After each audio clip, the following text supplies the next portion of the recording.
Aku sampai di sini aku dijadiin tersangka, langsung lah hubungi pengacaranya.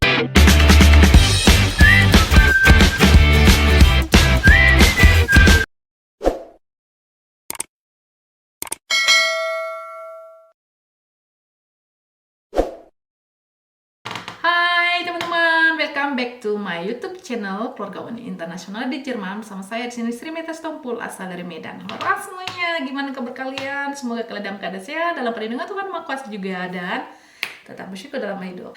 Nah, hari ini bagi kalian yang baru menemukan channelku ini ya, kalian bisa panggil saya dengan Kak Sri saja ya teman-teman.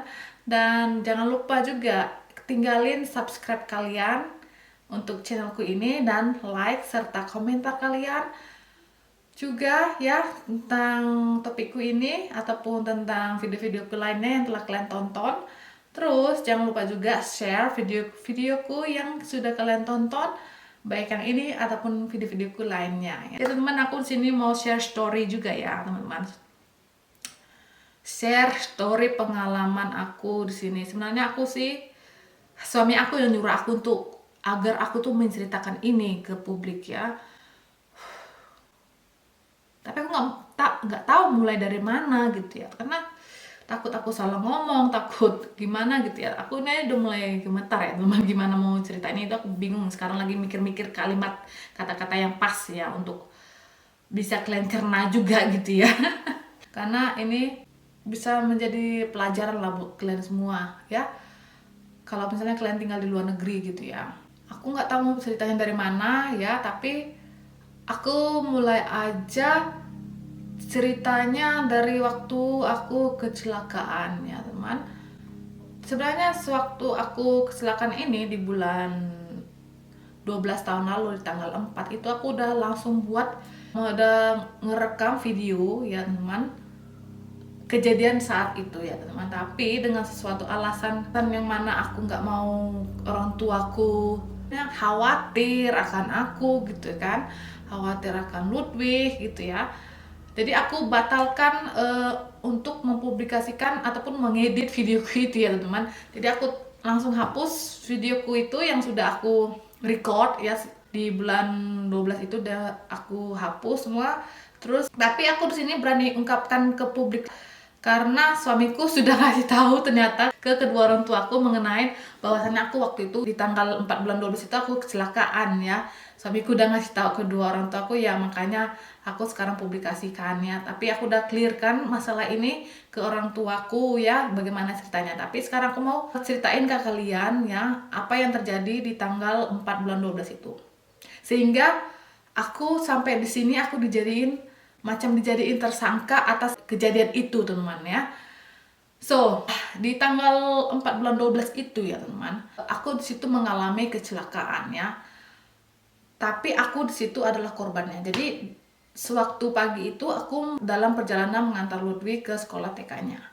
Terus aku dan suami kan berangkat bareng-bareng, tapi kami itu memakai atau mengendarai mobil kami masing-masing ya.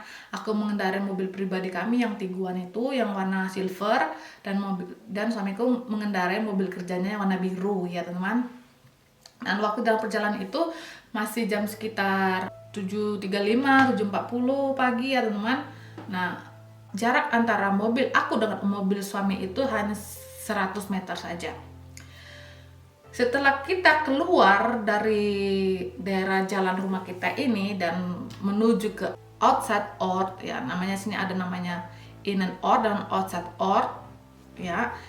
Innen Ort itu daerah jalan pemukiman warga. Kalau outside Ort itu adalah jalan cepat yang kiri kanannya itu adalah ladang-ladang ataupun tanah yang luas gitu ya teman. Itulah outside Ort ya di Jerman. Nah, ketika aku mengendarai mobil dan keluar dari Innen Ort menuju outside Ort 100 meter ya, aku lihat di depan mata aku itu sudah ada sebuah mobil yang sudah memotong ataupun udah mengendarai mobilnya ke tengah-tengah banget ya, udah memotong garis tengah ya, garis tengah jalan itu ya. Nah, karena aku udah lihat, biasanya kan kalau misalnya di Jerman ini keluar dari in and out, kita itu harus ambil gas ya, pijak gas lebih kencang lagi, karena di situ di Ausland Orts ini kita itu ngendarain mobil itu 60 km ataupun 100 km per jam sampai 100 km per jam ya. Karena aku sudah lihat dari 100 meter dari in and out itu ya, dari 100 meter in and out itu udah aku lihat dari jarak 100 meter ada orang yang terlalu ke tengah banget yang mengendarai mobilnya. Maka saat aku sudah memijak gas 60 km per jam, aku kurangilah kecepatan aku dan meminggir ke kanan banget agar aku tidak ditabrak ya teman-teman. Jadi pas pula di pinggiran aku ini ada pohon besar banget, terus ada Pfosten ini yang tiang semeter warna putih lah teman-teman ya. Tahu kalian kan, ini adalah juga gambarnya. Nah, tapi walaupun aku sudah terlalu pinggir banget dan tidak kencang lagi ya teman-teman mengendarai mobil aku, tetap saja kecelakaan itu tidak terelakkan lagi teman-teman ya. Langsung aku shock dan Ludwig juga shock ya. Nggak tahu mau buat apa ya.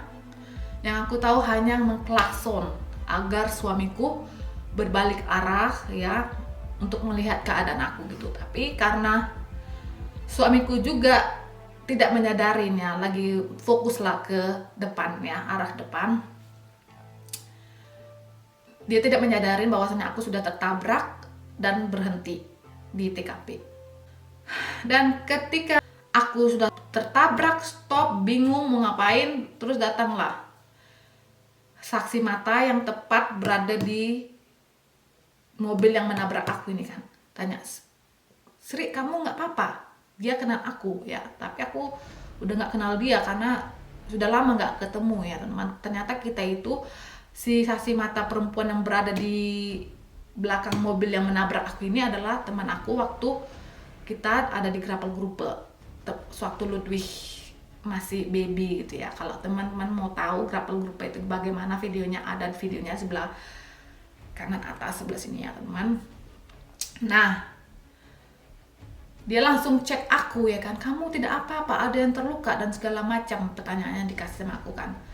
Ya aku tidak apa-apa, cuman aku shock banget sekarang, apa yang harus kulakukan sekarang, aku bilang gitu ya kan sama si perempuan itu. Terus orang yang nabrak aku keluar dari mobil ya, dan aku lihat yang nabrak aku itu adalah nenek-nenek yang usianya 70 tahun teman-teman. 70 tahun dia nabrak aku. Bisa dia ngendarai mobil seperti itu teman-teman. Bayangin dia 70 tahun dan dia ngendarain mobil ke tengah banget, dia ambil bagian jalan aku ya, sehingga aku tuh ditabrak oleh dia gitu ya teman. Nenek 70 tahun dengan anjing di dalamnya. Di Jerman ini ya, siapapun yang memiliki anjing dan yang pengen membawa anjing ini ikut ke dalam mobilnya untuk jalan-jalan keluar rumah ya, ataupun sekedar untuk pergi jogging gitu dengan bawa mobil gitu ya, ataupun membawa serta anjing ke dalam mobil itu harus dengan kerangkengnya gitu ya. Tapi si nenek ini nggak ada kerangkengnya di dalam mobil itu ya, kerangkeng untuk anjingnya. Jadi mungkin saja si nenek ini nggak fokus karena anjingnya kain-kain mungkin yang di dalam mobil, jadi sehingga dia mengambil sisi jalan aku ya, memotong garis tengah jalan yang harusnya untuk aku, gara-gara anjing itu teman-teman ya. Karena si teman aku itu yang si perempuan saksi mata itu yang belakang di si nenek itu langsung cekatan, telepon polisi ya. Di sini di jalan ini di jam sekian dia kasih namanya gitu ya kan, sudah terjadi kecelakaan gitu kan ya. Terus si polisi pengen ngomong sama aku juga ya kan, si polisi bilang siapa nama aku, di mana alamatku, terus lagi mau apa waktu kecelakaan itu gitu ya kan. Aku ceritain semuanya, terus ada yang luka nggak, butuh nggak ambulans gitu, gimana anakmu gitu, pokoknya banyak banget terjadi tanya jawab gitu ya kan teman-teman saat itu. Nah, Sewaktu proses terjadi tanya jawab, suamiku baru menyadarin bahwasannya aku udah tidak ada di tempat di belakangnya dia ya. Suamiku balik arah ke aku kan, ditengoknya mobil udah rongsok, hancur pinggirnya itu di atas ban sebelah kiri itu hancur rongsok. Emosi lah suamiku kan sama si nenek ini. Ya ini orang ini tadi udah motong jalan aku duluan tadi. Hampir aku juga ditabrak sama dia. Tapi aku berhasil, tapi istriku ditabraknya. Ngomel dia sama si nenek-nenek itu ya, ngopo-ngopo gitu. Terus saksi mata ini belakang aku ngendarain laki-laki bilang sama suami, udah tenang, kita dua saksi matanya, emang si nenek ini yang salah katanya gitu, emang dia yang salah, ibu ini yang salah gitu ya, nenek itu yang salah. Tenang, ini kartu nama saya, kasih kartu nama dia kan, nanti kalau ada apa-apa hubungi saya gitu. Sampai itu macet jalanan teman-teman, nggak bisa jalan gitu, macet. Pokoknya kalau ada tabrakan gitu, mobil yang jadi korban tabrakan itu ya tidak boleh digeser-geser ya, jangan, nggak boleh digeser-geser, biar nanti ketika polisi datang, pemadam kebakaran datang, jadi mereka tuh bisa ngecek siapa yang benar-benar salah di sini ya teman. Terus datanglah suamiku kan ngambil itu handphone dari aku ya kan, kapan anda bisa datang gitu, kata suamiku kan sama si polisi ini kan yang bertugas saat itu. Sejam kemudian kami baru bisa datang katanya gitu kan. Kenapa? Ya semua anggota polisi sedang berada di tempat demonstran di daerah tempat kami tinggal ini. Ada banyak demonstran dari berbagai negara hanya untuk melindungi hutan teman-teman. Nah, jadi karena polisinya nggak bisa datang ya untuk menindaklanjutin kecelakaan ini, jadi suamiku tuh berinisiatif lah mengambil foto ya dari semua segala arah, dari mobil si nenek itu sampai mobil kami ya, dari depan belakang sampai kiri kanan, pokoknya suamiku yang urus. Terus jalan raya juga suamiku yang urus, karena ada juga sini pengemudi mobil yang nakal gitu ya, jadi mereka itu pengen lewat aja gitu, tapi suamiku mencegah gitu ya, biar jangan hilang bekas-bekas tabrakan itulah gitu, aku bilang gitu ya teman. Nah, suamiku yang ngurus sampai polisi datang ke TKP, dan suamiku juga menelpon pemadam kebakaran ya teman saat itu, karena si suamiku udah ngelihat dari mobil si nenek ini sudah ada bensin yang keluar ya. Jadi suamiku kan kerja di bagian bisa bilang melindungi daerah inilah, nature yang ada di daerah kami ini ya gitu teman. Jadi otomatis lah suamiku nelpon pemadam kebakaran agar dibawa tanah gitu atau pasir ya untuk menutupin bensin yang keluar atau oil yang keluar tadi ya teman dari mobil si nenek itu ya teman. Nah, setelah polisi datang gitu kan ke TKP dan pemadam kebakaran juga datang gitu ya kan teman, aku kasihlah si mobilku, kebetulan si mobil aku itu ada di dalam apa itu laci-laci mobil itulah, aku kasih si mobil aku itu kan. Terus waktu giliran si nenek ini, si polisi ya sudah melihat di dalam mobil si nenek ini gak ada kerangkeng untuk anjingnya gitu ya teman. Nah, kena lah dia pasal-pasal ya, karena sudah melanggar peraturan pertama gitu ya. Terus sampai berapa jam lah itu kami di situ berdiri ngurus-ngurus itu teman-teman. Pokoknya sampai suamiku itu sampai jam 10-an baru dia sampai tempat kerjanya gitu ya teman. Dia cerita sama aku gitu ya. Nah, lalu ya teman, karena udah kejadian seperti ini ya teman-teman, si suamiku dia langsung lah hubungi pengacaranya ya teman-teman. Dia hubungi pengacaranya biar dia pengacaranya aja yang ngurus gitu, karena kita kan di zaman ini punya pengacara pribadi gitu ya teman.